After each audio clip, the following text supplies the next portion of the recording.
आज के वीडियो में हम आपको मोहम्मडन लॉ मुस्लिम विधि के बारे में बताने वाले हैं। या मोहम्मडन लॉ थ्योरी का जो है दूसरा वीडियो होगा। एक वीडियो आपका पहले अपलोड हो चुका है, ठीक है। और इसमें हम देखते हैं कि आपका इसमें सिलेबस क्या क्या है। उससे पहले हम देखेंगे यह किसके लिए इम्पोर्टेंट रहेगा, ठीक है। जो LLB सेकंड सेमेस्टर के एग्जाम होते हैं, जैसे कानपुर यूनिवर्सिटी में सेकंड सेमेस्टर होता है, जैसे सेमेस्टर वाइज होता है, और भी यूनिवर्सिटी में सेमेस्टर वाइज एग्जाम होते हैं। तो ये LLB सेकंड सेमेस्टर के एग्ज़ाम कानपुर यूनिवर्सिटी के लिए, और जो एंट्रेंस एग्ज़ाम होते हैं या फिर यूनिवर्सिटी के भी एंट्रेंस एग्ज़ाम होते हैं उनके लिए, और कॉम्पिटिटिव एग्ज़ाम के लिए भी काफ़ी ज़्यादा इंपॉर्टेंट होने वाला है। जैसे आपका जो PCJ वगैरह की तैयारी कर रहे हैं, ठीक है, तो उसके लिए भी काफ़ी ज़्यादा इंपॉर्टेंट ये सब्जेक्ट होगा, ठीक है। और ये BLLB फोर्थ ईयर के लिए, फोर्थ सेमेस्टर के लिए इम्पॉर्टेंट एक वीडियो होने वाला है, ठीक है। और भी जो ईयर वाइज जो है यूनिवर्सिटी एग्जाम लेता है, जैसे आगरा यूनिवर्सिटी हुआ या फिर भीमराव अम्बेडकर यूनिवर्सिटी हुआ या फिर वो अदर यूनिवर्सिटी जो हुए जो ईयर वाइज एग्जाम लेते हैं, उन सभी एग्जाम के लिए काफ़ी ज़्यादा इंपॉर्टेंट वीडियो होने वाला है, ठीक है। इसमें आप मुस्लिम विधि में आपका जो है आज का जो सिलेबस, आपका सिलेबस इसमें क्या है, कल आपने पढ़ा था कि परिचय आपका क्या होता है, मुस्लिम विधि के स्रोत और विचारधारा क्या क्या है, ठीक है। Introduction, source and school of Muslim law आपने कल पढ़ा था, ठीक है। आज के वीडियो में आप निकाह और मेहर पढ़ेंगे, मतलब मैरिज और डॉवर, ठीक है। इसके या जो यूनिट आपका सेकेंड होगा, ठीक है। हम इसमें देखते हैं कि आपका क्या क्या पढ़ना है और कैसे कैसे तैयार करना है, ठीक है। अगला आपका यहाँ से आपका यूनिट सेकेंड तैयार चालू होता है। तो यूनिट सेकेंड आपका जो है सबसे पहले देखना है कि निकाह में क्या क्या पढ़ना है, इसकी परिभाषा पढ़ना है, स्वरूप पढ़ना है, योग्यता पढ़ना है, ठीक है, क्षमता, और विवाह का वर्गीकरण किस प्रकार किया गया है, ठीक है। जैसा कि आप लोग जानते हैं कि मुस्लिम में जो है दो प्रकार की शाखा होती हैं, एक सुन्नी शाखा, एक शिया शाखा, ठीक है। तो उसमें किस प्रकार का वर्गीकरण विवाह को लेकर होता है उसके बारे में हम यहाँ पे पढ़ेंगे। और मेहर क्या होता है इसके बारे में भी आपको पढ़ेंगे, ठीक है। तो स्टार्ट करते हैं। सबसे पहले आपका निकाह क्या होता है, ठीक है। निकाह जो है, जैसे हम लोगों में जो शादी होती है या फिर जो हर जगह शादी होती है, तो शादी की तरह ही जो है मुस्लिम जो है निकाह कहते हैं, और हिंदू में जो है शादी कहते हैं। और अगर जो ईसाई की बात की जाए तो वहाँ पे जो है मैरिज कहते हैं, क्योंकि इंग्लिश में वो लोग मैरिज बोलते हैं, ठीक है। तो शादी का एक रूप होता है निकाह, क्योंकि जो है या शादी का पर्यायवाची आप कह सकते हैं, विवाह का पर्यायवाची भी इसे कह सकते हैं, ठीक है। निकाह मीन्स मैरिज, ठीक है। आपका अगला पॉइंट है मुस्लिम विवाह को निकाह कहते हैं, ठीक है। मुस्लिम में विवाह जो होता है उसको निकाह कहते हैं। इसमें विवाह एक समझौता होता है, ठीक है। विवाह एक समझौता होता है, मतलब विवाह एक कॉन्ट्रैक्ट पे होता है। जैसे हम अगर हिंदुओं की बात की जाए तो हिंदू में विवाह एक संस्कार है, बट मुस्लिम में विवाह एक समझौता है, ठीक है, जो दोनों लड़का और लड़की के मध्य होता है, ठीक है। लड़का और लड़की के मध्य एक समझौता होता है, उनके बीच में एक संविदा होती है, ठीक है, निकाह को लेकर, ठीक है। इसमें दोनों पक्षों के मध्य आपसी सहमत होती है और दोनों तरफ दो दो गवाह होते हैं। अगर जो आप जो है निकाह करेंगे तो दोनों तरफ जो है दो दो गवाह होंगे, ठीक है। और दोनों पक्ष में मतलब मुस्लिम विधि में अगर जो दोनों पक्ष क्या मतलब यहाँ पे है, जैसे लड़का की तरफ से और लड़की की तरफ से जो उनके दोनों पक्ष होते हैं, ठीक है, उनके बीच में सहमत होती है, ठीक है। और विवाह जब होता है तो वहाँ पे दो दो गवाह होने आवश्यक हैं। कहाँ पे? सुन्नी में, ठीक है। और शिया और सुन्नी के जो विवाह की जो है, अगर जो गवाह की बात की जाए तो वहाँ पे अलग अलग हो सकता है, ठीक है। जो इसके बारे में आपको आगे बताएंगे कि कहाँ पे जो है विवाह में जो गवाह की आवश्यकता होती है, कहाँ पे आवश्यकता नहीं होती, ठीक है। तो जो काजी के सामने शादी कराते हैं, इसमें दो प्रकार के मुस्लिम होते हैं, ठीक है, शिया और सुन्नी, ठीक है। दोनों के विवाह पद्धति लगभग एक जैसा होता है, ठीक है। विवाह पद्धति एक जैसा होता है लेकिन विवाह एक जैसा नहीं हो सकता, ठीक है। यहाँ पे विवाह पद्धति एक जैसा होता है, ठीक है, लेकिन ये जरूरी नहीं कि विवाह एक जैसा हो, ठीक है। और अगला आपका पॉइंट, जिसमें दुल्हा और दुल्हन तथा काजी के अलावा गवाह का होना अति आवश्यक होता है, ठीक है। एक शाखा में जो है गवाह का होना आवश्यक होता है, दूसरे शाखा में आवश्यक नहीं होता, ठीक है। ये चारों एक ही स्थान पर उपस्थित होंगे। यहाँ पे आपका मेन पॉइंट है, आपका MCQ क्वेश्चन बनता है कि कौन से विवाह में, किसके विवाह में, किस विधि के विवाह में जो है गवाह लड़का और लड़की का एक जगह उपस्थित होना आवश्यक होता है, ठीक है। आपका यहाँ पे एक क्वेश्चन बनेगा। और एक क्वेश्चन ऐसे बनता है कि मुस्लिम विधि में जो है आपका जब निकाह होता है तो वहाँ पर लड़का और लड़की का एक जगह स्थान पर होना आवश्यक है या नहीं है, ठीक है, ऐसे करके क्वेश्चन भी बनते हैं। आपका जो है पिछला नहीं, उसके जो पहले क्वेश्चन आया हुआ था, वो जब थ्योरी पेपर होता था उसके बारे में पेपर आया हुआ था, ठीक है। और अगला यहाँ पे पॉइंट आपका है, काजी द्वारा विवाह का प्रस्ताव और स्वीकृति पर मोहर लगाई जाती। काजी जो होता है, जैसे हिंदुओं में पंडित होते हैं, और वैसे अगर जो मुस्लिम में देखा जाए तो वहाँ पे काजी होते हैं, और क्रिश्चियन में देखा जाए तो वो वहाँ के पे फादर होते हैं, ठीक है, जिसमें दोनों पक्षों के गवाह भी सम्मिलित होते हैं, ठीक है। मेहर की राशि का भी उसी समय निर्धारण हो जाता है। मेहर की राशि वो राशि होती है जो लड़का लड़की को देता है, काहे के लिए, सेक्सुअल के लिए, ठीक है, जो दूल्हे द्वारा स्त्री को दिया जाता है, जिसको स्त्री यानी कि दुल्हन कभी भी मांग सकती है, ठीक है। देखो लड़का जो है लड़की को देगा, ठीक है, मीन्स दुल्हा जो है दुल्हन को यह राशि देता है, और दुल्हन इस राशि को कभी भी मांग सकती है, ठीक है। यह एक कॉन्ट्रैक्ट होता है जिसका उद्देश्य बच्चे पैदा करना होता है, ठीक है। मुस्लिम विवाह में कॉन्ट्रैक्ट होता है जिसका उद्देश्य बच्चे पैदा करना होता है, उनकी वैधता होती है, इसके कई आवश्यक तत्व होते हैं, ठीक है। इसमें विवाह के समय एक पुरुष, दो स्त्री और तथा फिर दो पुरुष और एक स्त्री हो सकते हैं, ठीक है। और यहाँ पे मानसिक उसका जो है विवाह को जो वहाँ पे गवाह के रूप में है, उनकी मानसिक हालत होना सही होगा, ठीक है। अगर उनकी मानसिक हालत सही नहीं है तो वो विवाह जो है वैलिड नहीं माना जाएगा, ठीक है। अगला आपका पॉइंट, विवाह के सामने शादी का प्रस्ताव दिया। देखो अगर फैमिली के सामने आप शादी का प्रस्ताव देते हैं, ठीक है, और फैमिली वाले उसे स्वीकार कर लेते हैं तो वह विवाह वैध विवाह माना जाता है, ठीक है। अगला पॉइंट, मुस्लिम विवाह में यदि कोई अवरोध आ जाता है तो वह विवाह शून्य हो जाता है, ठीक है। अगला पॉइंट, इसमें चार विवाह कर सकता है, जैसे पुरुष जो होता है 4 विवाह कर सकता है और स्त्री जो है 1 विवाह कर सकती है, ठीक है। इससे अगर जो ज़्यादा होता है तो उसे अवैध माना जाता है। अब 4 विवाह करने का आपको यहाँ पे मतलब बता देते हैं। जैसे कोई पुरुष है तो वह जो है एक साथ जो है 4 पत्नियों को रख सकता है, ठीक है, एक साथ 4 पत्नियों को रख सकता है। मान लीजिए वह 5वां अगर शादी कर रहा है, ठीक है, तो यहाँ पे कितनी हो गई, 5 हो गई। तो 5 अगर जो शादी करेगा तो वो अवैध माना जाएगा, ठीक है। और 5वीं शादी करने से पहले उसे इसमें से 4 में से किसी एक को तलाक देना होगा, ठीक है, तब वह जो है शादी कर सकता है 5वां, ठीक है। यहाँ पे ये बात यहाँ पे बताई गई है। यदि वह 5वें को तलाक नहीं देता है तो उसका परिणाम शिया और सुन्नी शाखा के अंतर्गत भिन्न होता है, ठीक है। सुन्नी शाखा में 5वां विवाह अधिनियमित या फिर इरेगुलर होता है, जबकि शिया शाखा के अंतर्गत 5वां विवाह शून्य होता है, ठीक है। मुस्लिम विवाह में जो है एक चीज़ें और भी कही गई हैं कि जैसे आपकी कोई माँ, दादी, पुत्री, बहन, भाई, पोत्री, बुआ, मामा, मौसी, जिनसे आपका दूध का रिश्ता ना हो, जिसने कि दूध धात्री ना किया हो, ठीक है, से विवाह नहीं कर सकता। जैसे आप माँ, दादी, पुत्री, बहन, भाई, पोत्री, बुआ, मामा, मौसी से आप विवाह नहीं कर सकते, ठीक है। और यहाँ पे कोई भी अपने पत्नी की माँ, दादी और पिता की पत्नी या दूसरे बच्चे से विवाह नहीं कर सकता, ठीक है।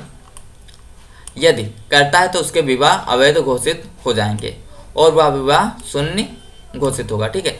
समकालीन 2 बहनों से आप शादी नहीं कर सकते, जैसे कि कोई 2 बहनें हैं तो उनको जो है दोनों से आप शादी करके निकाह करके दोनों को एक साथ घर में नहीं रख सकते हैं, ठीक है। आप अलग अलग टाइम में अलग अलग बहनों से शादी कर सकते हैं, बट उनको एक साथ घर में नहीं रख सकते, ठीक है, ये यहाँ पे अवैध हो जाएगा।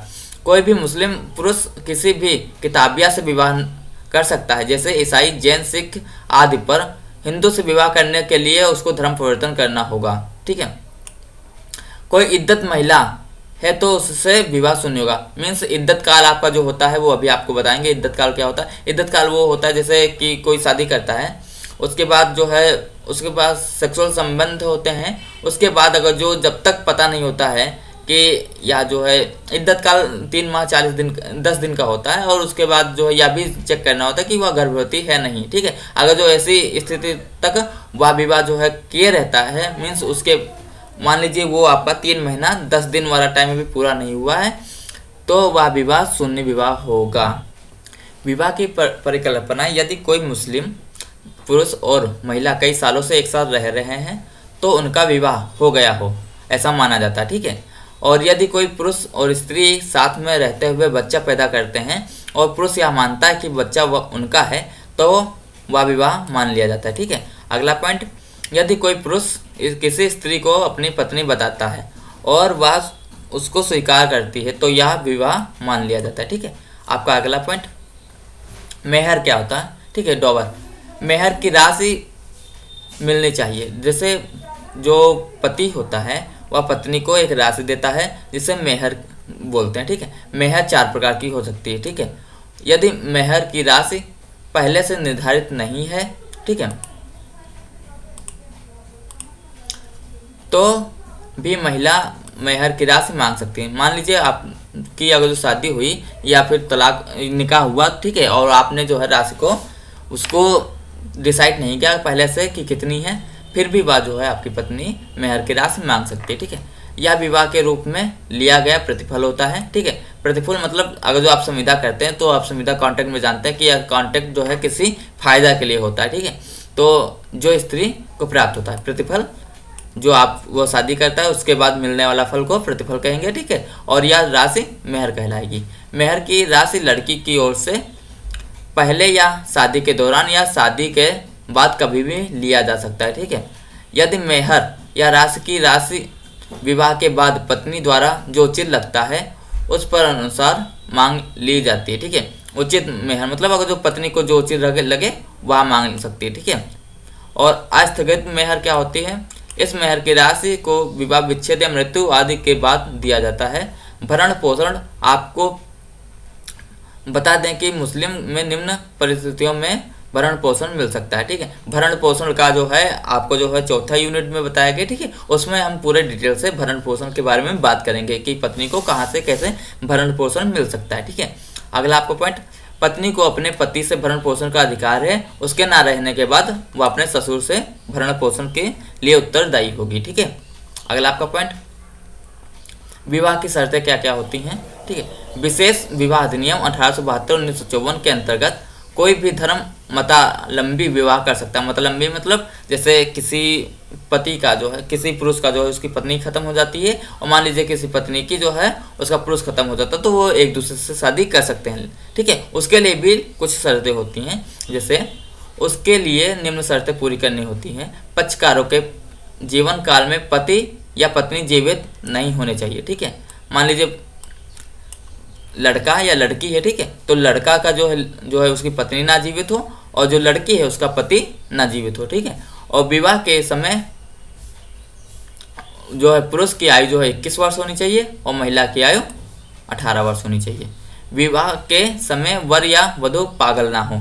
ठीक है, विवाह के पक्षकारों के मध्य जो है नातेदारी सिद्ध नहीं होनी चाहिए। यदि विवाह भारत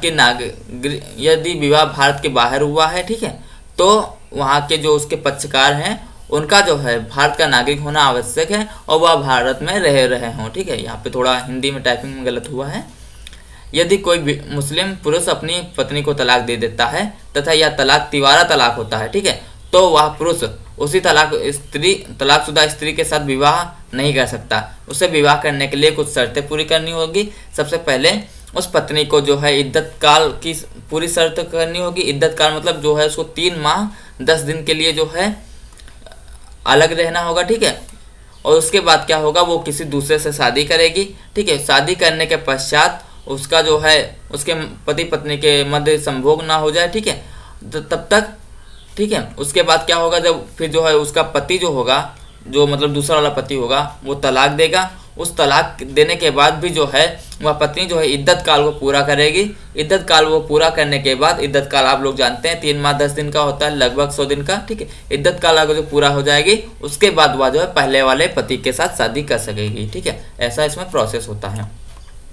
अगला पॉइंट आपका, मुस्लिम विधि शाखाएं एवं उनकी क्षमता। ठीक है, मुस्लिम विधि धर्म की 2 शाखाएं होती है। ठीक है, शिया और सुन्नी। ठीक है, तथा इनके कई उपशाखाएं या संप्रदाय या उपसंप्रदाय हो सकते हैं। ठीक है, संप्रदाय या उपसंप्रदाय के आधार पर विवाह करने पर कोई प्रतिबंध नहीं है। ठीक है, अर्थात एक संप्रदाय और दूसरे संप्रदाय का पुरुष दूसरे महिला और एक पहले पुरुष के साथ शादी कर सकते हैं। जैसे अगर संप्रदाय का इंटरचेंजिंग हो रहा है तो वहाँ पे कोई दिक्कत नहीं होती है विवाह करने में। ठीक है, मुस्लिम विवाह के मुस्लिम विवाह के मुस्लिम विधि में क्षमता का आधार यौनारंभ 15 वर्ष माना गया है। ठीक है, मुस्लिम विधि में विवाह का जो क्षमता का आधार होता है उसे यौनारंभ माना जाता है, जिसकी वर्ष जो है 15 वर्ष माना गया है। ठीक है, अगला पॉइंट आपका बाल विवाह निषेध अधिनियम 1929 में, ये आपका इंपॉर्टेंट पॉइंट है, यहाँ पे आपका MCQ बन सकता है। 1929 में मुस्लिम विवाह विधि के आप प्रखंड विवाह विधि को इतना प्रभावित नहीं माना गया, क्योंकि इस अधिनियम के प्रावधान का उल्लंघन में किए गए विवाह को सुन्नी घोषित नहीं किया है। ठीक है, और यदि विवाह के भाग में जो भाग लेते हैं विवाह में वो लोग जो दंड के दायी होते हैं। ठीक है, अगला पॉइंट शिया संप्रदाय में विवाह की वैधता के लिए विवाह के साक्षीकृत होना आवश्यक नहीं। अभी आपको बताया था विवाह के लिए जो है आपको जो है वहाँ पे गवाह होना जरूरी है। ठीक है, तो सुन्नी विवाह में गवाह होना जरूरी होता है, लेकिन शिया विवाह में आपका जो है गवाह होना जरूरी नहीं है। ठीक है, शिया विवाह में विवाह के वैधता के लिए विवाह की साक्षीकृत होना जरूरी नहीं है। ठीक है, ये आपका MCQ पॉइंट यहाँ पे आपका बनेगा, बहुत ही इंपॉर्टेंट पॉइंट रहेगा यहाँ पे। ठीक है, अगला पॉइंट आपका विवाह का वर्गीकरण। ठीक है, मुस्लिम में जो विवाह होते हैं वो कैसे कैसे क्या होगा। ठीक है, सुन्नी विवाह जो है सुन्नी विधि में जो 3 प्रकार के विवाह होते हैं और शिया विधि में भी 3 प्रकार के विवाह होते हैं। ठीक है, तो यहाँ पर आप जो है अगर जो देखा जाए ना तो यहाँ पे 2 प्रकार भी विवाह हो सकते हैं, क्योंकि जो कहीं कहीं पर जो है मुता विवाह को अलग प्रकार का विवाह में रखा गया है। ठीक है, और कहीं कहीं पे जो है मुता विवाह को शिया विधि में रखा गया है। ठीक है, तो ये अलग अलग बुक में अलग अलग टाइप का मिल जाएगा। ठीक है, अब सुन्नी विधि में क्या होता है, इसमें विधिमान विवाह होता है जिसे वैलिड या रेगुलर विवाह कहते हैं, और शून्य विवाह होता है जिसे वाइड मैरिज कहते हैं, और अनियमित विवाह होता है जिसे इरेगुलर विवाह कहते हैं। शिया विधि में क्या होता है, विधिमान विवाह, वैलिड विवाह और शून्य विवाह और मुता विवाह। मुता विवाह होता है जिसे टेम्परेरी या म्यूट मैरिज कहते हैं। ठीक है, अब देखते हैं ये विवाह कैसे क्या होते हैं। ठीक है, सबसे पहले आपका विधिमान विवाह क्या होता है।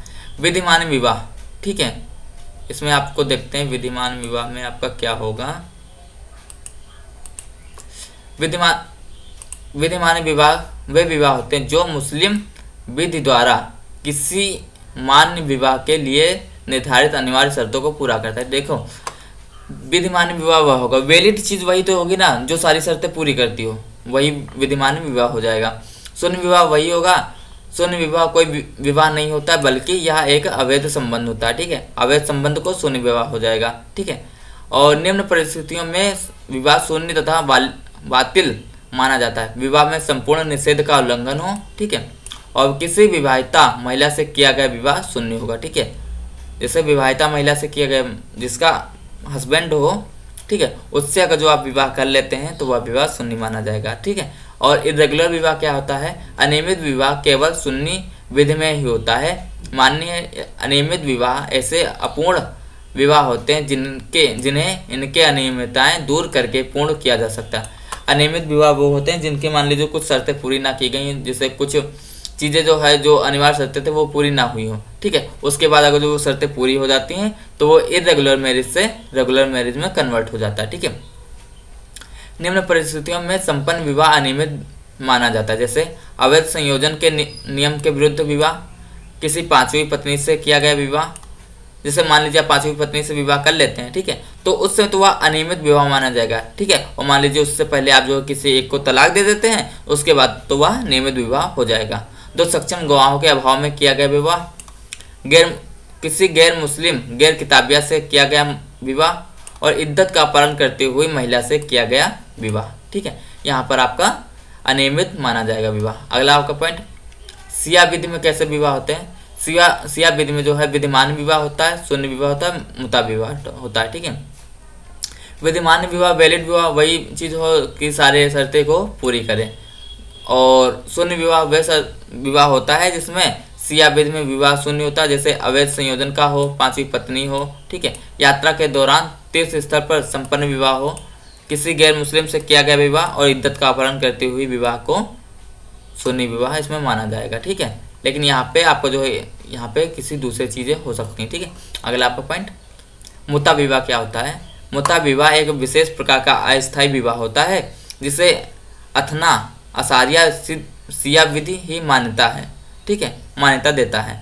एक निर्धारित अवधि के लिए किसी निश्चित धनराशि के बदले में स्त्री व पुरुष का संबंध ही मुता कहलाता है। ठीक है, आप एक राशि देंगे, ठीक है, वह एक राशि हो सकती है, किसी एक निश्चित टाइम पीरियड के लिए किया गया विवाह मुता विवाह हो सकता है। ठीक है, मुता विवाह की कुछ शर्तें होती, देखिए आप, मुता विवाह की शर्तें, दोनों पक्षकार सक्षम होना चाहिए। ठीक है, इसमें पुरुष किसी मुस्लिम या किताबिया से मुता कर सकता है। दोनों पक्षकारों को स्वतंत्र सहमत होनी चाहिए। मुता विवाह प्रस्ताव व स्वीकृति के द्वारा ही संपन्न होता है। ठीक है, द्वारा ही संपन्न होता है। निकाह के भांति ही कोई निषिद्ध संबंध पक्षकारों के बीच नहीं होनी चाहिए और इसमें सहवास का निर्धारित अवधि का उल्लेख होना चाहिए। ठीक है, यहाँ पे जो है ये एक वाद यहाँ पे आया है। ठीक है, और मेहर का मुता विवाह में प्रतिफल होता है, यह अवश्य ही निर्धारित होना चाहिए। ठीक है, अगला आपका पॉइंट, मुता विवाह के विधिमान प्रभाव। ठीक है, मान लीजिए आप जो है लीगल शादी कर रहे हैं तो उसका म्यूट पे मतलब जो है म्यूट विवाह कर रहे हैं तो उसका लीगल इफेक्ट क्या होगा। संभोग विधि सम्मत माना जाएगा। संतान धर्मज होती है। इन्हें माता व पिता दोनों की संपत्तियों का उत्तराधिकारी माना जाएगा। इसमें पति या पत्नी परस्पर एक दूसरे के उत्तराधिकारी नहीं माने जाएंगे। संभोग हो जाने पर मेहर के रूप में तय की गई पूरी राशि पत्नी को पाने का अधिकार होगा और मुता पत्नी को पति से भरण पोषण लेने का कोई अधिकार नहीं होता है। ठीक है, अगला आपका पॉइंट, शून्य या अनियमित विवाह में अंतर। ठीक है, यह विवाह पूर्ण असमर्थता द्वारा प्रतिबंधित है तब विवाह शून्य होगा। ठीक है, मान लीजिए आपका विवाह प्रतिबंधित है तब शून्य होगा, जबकि अस्थायी या इस सापेक्ष असमर्थता की दशा में किया गया विवाह अनियमित या फसीद होगा। शून्य विवाह प्रारंभता शून्य होता है, उसकी असमर्थता कभी दूर नहीं की जा सकती, जबकि अनियमित विवाह की असमर्थता दूर की जा सकती है। ठीक है, और शून्य विवाह में पति पत्नी के मध्य विद्यमान वैवाहिक अधिकारों व कर्तव्यों को जन्म नहीं होता, जबकि अनियमित विवाह में असमर्थता दूर हो जाने के बाद पक्षकार आपस में पति पत्नी की हैसियत प्राप्त कर सकते हैं। ठीक है, अगला आपका पॉइंट, शून्य विवाह में वैवाहिक संबंध स्थापित करना अवैध होता है और इसमें उत्पन्न संतान अवैध मानी जाती हैं, जबकि अनियमित विवाह में संतानें वैध मानी जाती हैं। ठीक है, अगला आपका पॉइंट, वैध विवाह और शून्य विवाह में अंतर।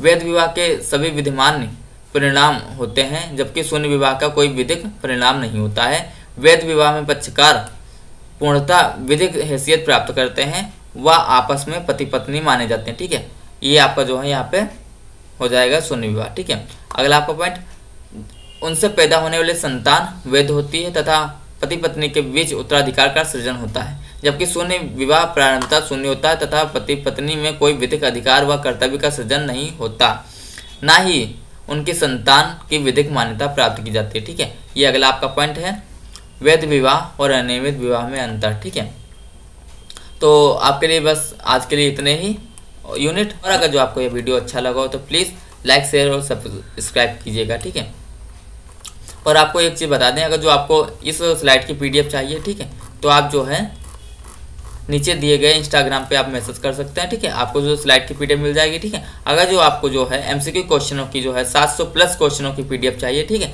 तब आपको जो है नीचे दिए गए व्हाट्सएप नंबर पे जो है आप उस पर मैसेज कर दीजिएगा, आपको जो है MCQ क्वेश्चनों की PDF मिल जाएगी। ठीक है।